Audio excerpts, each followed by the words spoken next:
comecei na noite passada uma série de 3 partes sobre o reino invisível, o qual é o reino de Deus. A primeira coisa que Jesus disse em seu ministério público foi: arrependei-vos, pois é chegado o reino dos céus. De fato, em todo o Novo Testamento se fala sobre o reino de Deus e o reino do céu. E eu me pergunto, quantos de nós, na verdade, nem entendemos de forma clara o que é isso? Veja, nós vivemos nos Estados Unidos, do qual podemos dizer que é um tipo de reino, e nós temos o Reino Unido, que é chamado de reino, mas existe outro reino dentro destes reinos que não podemos ver com os nossos olhos naturais, mas que é realmente mais importante do que o que nós vemos no natural. Paulo orou tendo os olhos do vosso coração iluminados para saberdes qual a esperança do seu chamado. Então, eu tenho esses olhos, mas também tenho olhos no coração com os quais eu posso ver as coisas, mas eu as vejo pela fé. Eu as vejo porque eu creio na palavra de Deus e eu acredito no que eu creio tão fortemente que isso não pode ser tirado de mim. Uma coisa é crer só um pouquinho, mas outra coisa é quando você pode chegar ao ponto onde você não apenas crê, mas sabe. Quer dizer, você com certeza sabe que sabe. Uma das coisas mais importantes a serem enraizadas e firmadas é o conhecimento do quanto Deus ama você incondicionalmente. Não há nada mais importante do que isso. Nunca diga quando você tiver uma tribulação em sua vida: Deus, você não me ama? Sim, Deus ama você. E a palavra diz que nós devemos ser enraizados e firmados neste amor. Ele fala que nós somos mais que vencedores em Romanos capítulo 8. Sabe o que significa ser mais que vencedor? Significa que você sabe que já venceu a batalha antes mesmo da luta começar. E essa é uma maneira poderosa de viver. Sabe, nós estamos passando por algo agora que nós já sabemos como vai acabar. Mas quando nós estamos passando por algo assim, é quando nós devemos ter em mente: nós sabemos como isso vai acabar, nós ainda não vimos, mas nós sabemos que tudo vai acabar bem. Eu criei um hábito nestes últimos anos que não importa o que eu esteja passando, eu digo: isto vai terminar bem. Isso vai terminar bem e Deus vai fazer algo nisso para o meu bem, e eu vou saber de algo que eu não sabia antes e me tornar uma pessoa melhor do que eu era antes. Ouça, você pode encorajar a si mesmo quando está enfrentando lutas? Quantos aqui estão passando por algo muito difícil agora na sua vida? Bem, veja, você veio aqui hoje porque você queria ser encorajado e eu quero te encorajar. E eu acho que perceber que há muitas coisas acontecendo na sua vida que você não vê, essas coisas boas são muito encorajadoras. Só porque você não vê algo acontecendo na sua vida, isso não significa que nada esteja acontecendo. Deus realiza muito trabalho por detrás das cenas, antes disso ser realmente manifestado em nossa vida. Amém? Quer dizer, você me vê aqui hoje, mas você não faz ideia de quanto trabalho foi preciso para eu chegar onde eu estou hoje, sabe? Eu não conseguiria explicar isso para você, mesmo que eu tentasse. Como você chega de onde eu estava para onde eu estou? Um passo de cada vez, um dia de cada vez, sem nunca desistir, aprendendo e sempre aprendendo e aprendendo. E tem coisas que eu não sei, mas vou te dizer o que eu sei. Eu sei que Deus me ama. E sei que Ele nunca vai deixar de amar-me. Na Bíblia, Jesus disse que se você me ama, guarde os meus mandamentos. Ele não disse que nos amaria se nós guardássemos os seus mandamentos? Pois Ele já faz isso. E é por Ele nos amar que nós respondemos de forma adequada. sendo obedientes. E uma palavra que eu usei ontem e eu vou usá-la aqui hoje também eu acho que para algumas pessoas é quase uma palavra desagradável, mas é sacrifício. Se você vai ser o tipo de cristão que Deus quer que você seja e realmente ser um abalador do mundo e viver, não vivendo apenas para você, sempre querendo que Deus te dê outra coisa que você quer, achando que isso vai te fazer feliz, sabe?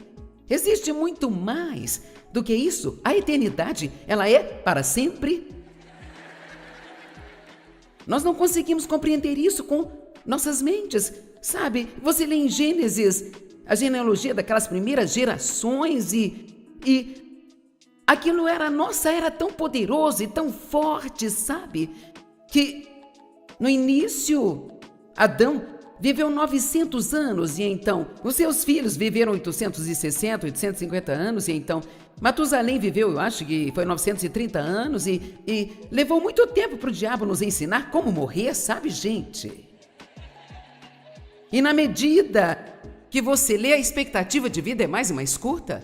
E sabe por quê? Porque quanto mais o pecado entra no mundo, então mais ele afeta todas as áreas das nossas vidas. Amém? Então, se quisermos ter uma vida longa, ouça o que eu vou te dizer. Se você quer ter o tipo de vida que Jesus prometeu para você, eu não digo falar sobre isso, ouvir sermões sobre isso, mas viver isso. Se você quer ter esta alegria e ter esta paz e saber quem você é em Cristo e ver Deus fazer literalmente o impossível através de você, então você deve seguir o exemplo de Cristo, o qual sacrificou tudo por nós. E quando Deus nos pedir para fazer realmente algum pequeno sacrifício, nunca deveremos ter nenhum questionamento sobre isso. Deus nunca vai tirar algo de você, Ele está sempre tentando dar algo para você. Amém? Então, quantos de vocês já conseguem entender que existe outro reino aqui que nós não vemos? Mas veja, acho que precisamos colocar mais disto na nossa cabeça. O que diz Colossenses 3? Pensai nas coisas lá do alto, não nas coisas que são aqui da terra. Porque morreste, a sua vida está escondida com Cristo em Deus. Agora, isso não significa que você vai ficar o tempo todo pensando apenas no céu e, sabe, que você se tornou irrealista e que não enfrenta a verdade sobre nada aqui na terra, mas nós devemos, sabe o quê? Se você está com dificuldade para dormir, isto é algo que eu sempre faço.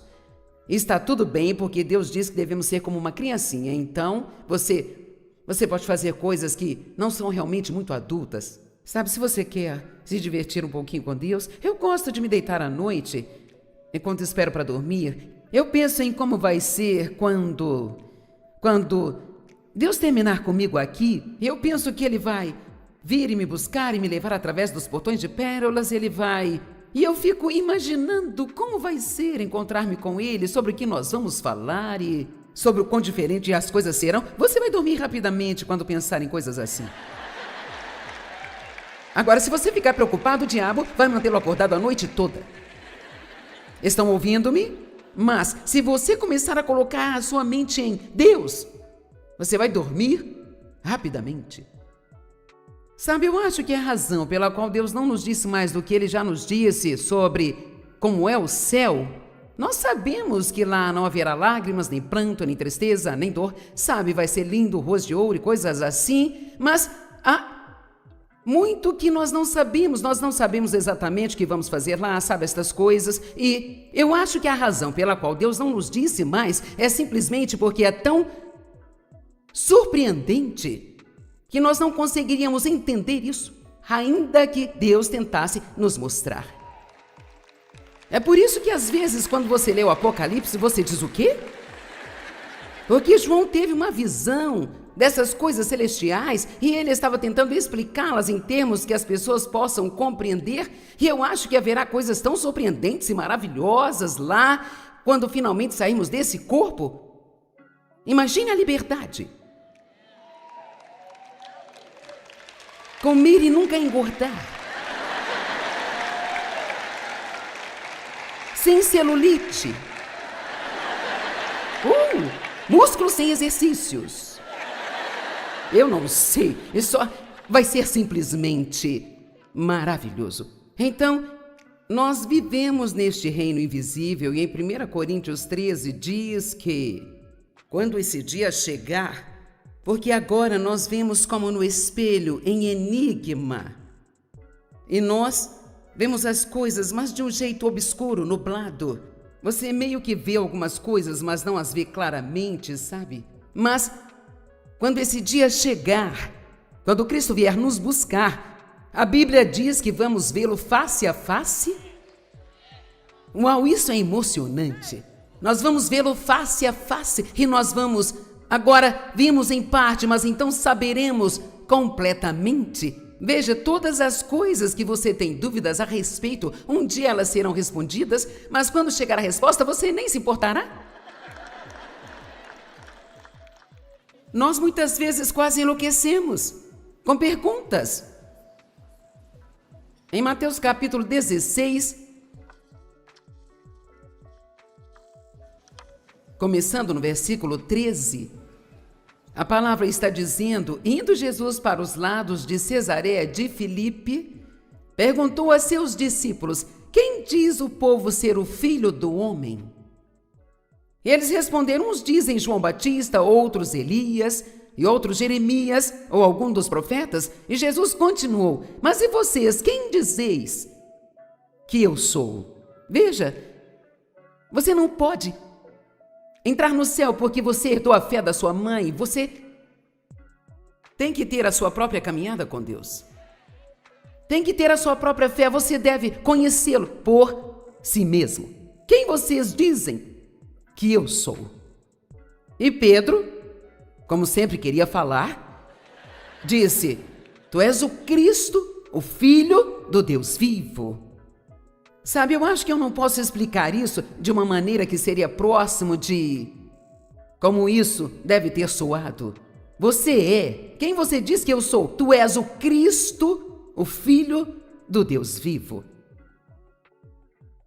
E Jesus respondeu a ele: bem-aventurado sois, Simão Barjonas, porque não foi carne e sangue quem te revelou estas coisas, mas o Pai que está nos céus. E também eu te digo que tu és Pedro, e sobre esta pedra eu edificarei a minha igreja, e as portas do inferno não prevalecerão contra ela. Agora, a rocha da qual Jesus fala não é Pedro, é a fé de Pedro. É a rocha da nossa fé. E ele disse: eu te daria chaves do reino do céu. Eu disse a vocês ontem que hoje falaríamos sobre chaves, porque as chaves abrem portas. E então tem muitas coisas que a Bíblia diz que são nossas, mas de alguma forma nós não parecemos saber como chegar até elas. Nós ouvimos pregações, lemos livros sobre elas, mas se formos honestos, na realidade, nós não estamos realmente as experimentando no nosso dia a dia. A Bíblia diz que nós podemos ter a paz que excede todo o entendimento e que podemos viver no descanso de Deus, mas a maioria não vive. Ela diz que nós podemos ter uma indizível alegria, tão gloriosa, não a alegria deste mundo, mas a alegria do Senhor. Quantos cristãos verdadeiros, consistentes e realmente felizes você conhece? Um dos maiores objetivos deve ser a nossa consistência.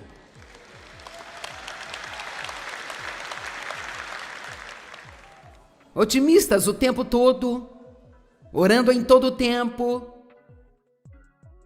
sendo obediente em todo o tempo, sendo pacífico em todo o tempo, alegre em todo o tempo. Deixe o mundo fazer o que ele deve fazer. Mas você mantém os seus olhos em Jesus. Nós andamos pela fé e não por vistas. Amém? Então, dar-te-ei as chaves do reino dos céus. O que ligares na terra terá sido ligado nos céus, e o que desligares na terra terá sido desligado nos céus. Agora, ele está dando a Pedro e a sua igreja autoridade. Nós não somos fracos e frágeis, que nada sabem. Nós temos autoridade e nós temos poder. Maior é aquele que está em nós do que aquele que está no mundo.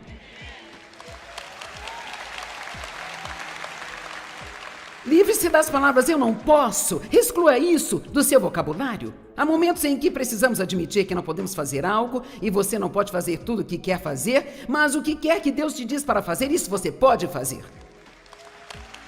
Estão comigo? Eu tenho algumas pessoas felizes aqui na fileira da frente.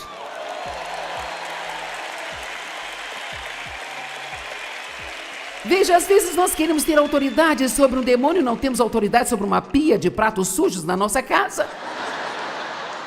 Quer dizer, sabe, nós temos que começar com as coisas práticas. Você pode passar por um dia sem reclamações? Vamos tentar isso, gente, vamos? Um dia apenas, você pode ficar um dia sem murmurar ou reclamar sobre qualquer coisa. Só isso já precisa de um milagre. Mas quer saber? Uma das chaves da vida no reino de Deus é uma atitude de gratidão, não uma atitude de murmuração e reclamação. E algo que é tão bom é que o reino de Deus é todo sobre ser uma pessoa positiva. Você não pode ser negativo e desfrutar a vida no reino. Você não vai ser feliz se for pessimista. Você não vai ser feliz se você é egoísta. São coisas simples, são pequenas coisas que podem fazer mudanças tão drásticas em nossas vidas. Sabiam que alguns de vocês hoje podem fazer isso, passar de negativo para positivo? Não seja uma pessoa negativa, murmuradora, reclamona, do copo meio vazio por toda a sua vida, sabe? Seja feliz. Amém? Mas sabe o quê? Deus quer fazer mais milagres para nós, Ele quer fazer coisas maiores em nossas vidas, gente. Mas Ele não pode fazer se nós vamos reclamar o tempo todo, sendo negativos e emburrados. Vou te dizer novamente, basta você começar tentando passar um dia inteirinho sem reclamar. Então existem chaves. É legal quando você tem a chave da porta. As chaves te dão autoridade. E você tem autoridade. Em Lucas 10:19, na Bíblia Amplificada, eu amo isso, diz: eis, o que significa olhar e ver. Eu tenho dado a vocês poder e autoridade sobre todo o poder que o inimigo possui. Agora, observe que o inimigo tem poder, mas você tem algo que ele não tem. Você tem poder e autoridade. E a única autoridade que o inimigo tem é a que damos a ele por nossa falta de conhecimento. Ele não tinha qualquer autoridade sobre Adão e Eva até que ele mentiu e eles acreditaram nele, morderam a isca. E nós precisamos ser sábios o suficiente para conhecer o nosso inimigo. Este é o meu livro que está saindo neste outono. As suas batalhas pertencem ao Senhor, mas não significa que você não tem que fazer nada. Você não pode vencer a batalha se não aparecer para lutar. Amém? Então, eu paro várias vezes ao dia e só penso assim: uau, tem anjos comigo em todo lugar em que eu vou. E como eu disse ontem, eles não são aqueles bebezinhos gordinhos, sabe? Com asinhas pequenininhas e fofas nas costas. Agora, as imagens que as pessoas mostram para representar as coisas de Deus, com certeza, se víssemos um anjo, cairíamos de rosto no chão. Com temor reverencial, não seria um bebezinho gordinho flutuando com asinhas por aí? O nosso Deus é um Deus assombroso. Mas o que eu quero falar com você hoje, na verdade eu já estou falando há meia hora, mas sabe, eu quero focar no que é a chave. Existem chaves, mas tem uma chave principal. E ela é simples. É esta fé que nós vemos em Pedro. Quando ele disse: tu és o Cristo, o Filho do Deus vivo. Eu não sei você, mas às vezes eu preciso de uma boa conversa, sabe? Sobre permanecer na fé. Porque a fé é fácil, até que o diabo venha até você com a dúvida e a descrença. E muitas dúvidas e descrenças vêm por prestar muita atenção no que vemos e sentimos, não dando a devida atenção ao reino que nós não podemos ver e acreditar no que Deus diz sobre o que está acontecendo naquela atmosfera, mais do que acreditar no que nós vemos por aqui. Nosso estado Missouri é chamado Estado Me Mostre. Eu gostaria que ele não fosse chamado assim, já que eu vivo lá, mas ele é. E veja, no mundo essa é basicamente a atitude, bem, você me mostra, então eu acredito. Mas se você for entrar na economia de Deus, você precisa aprender a ser exatamente o oposto. Eu acredito nisso e depois eu vejo. Nós sempre acreditamos primeiro, às vezes por um longo tempo, com todos os tipos de testes acontecendo. Mas se você não desistir e não nos cansarmos de fazer o bem, porque a seu tempo nós sim faremos, se não desfalecermos até lá.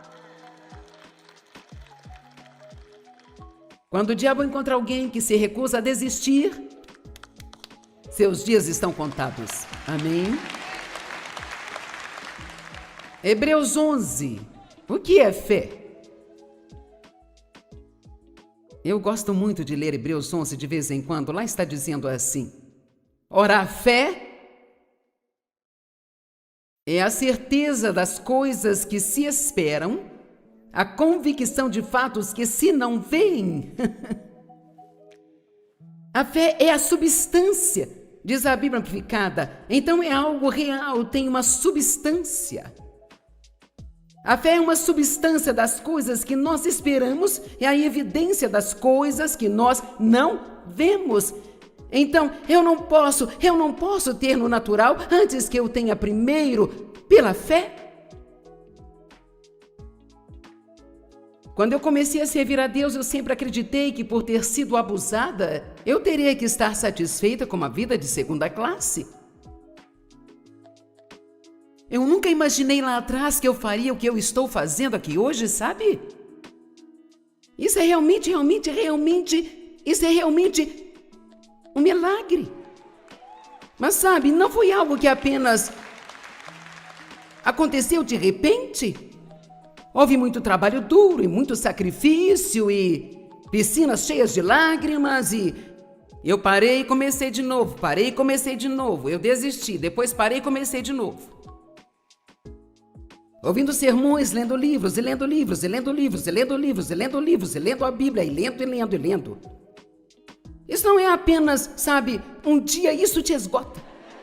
Você não pode só ter uma vida cheia de problemas, ir à igreja algumas vezes e então ficar bravo com Deus se Ele não resolveu todos eles para você.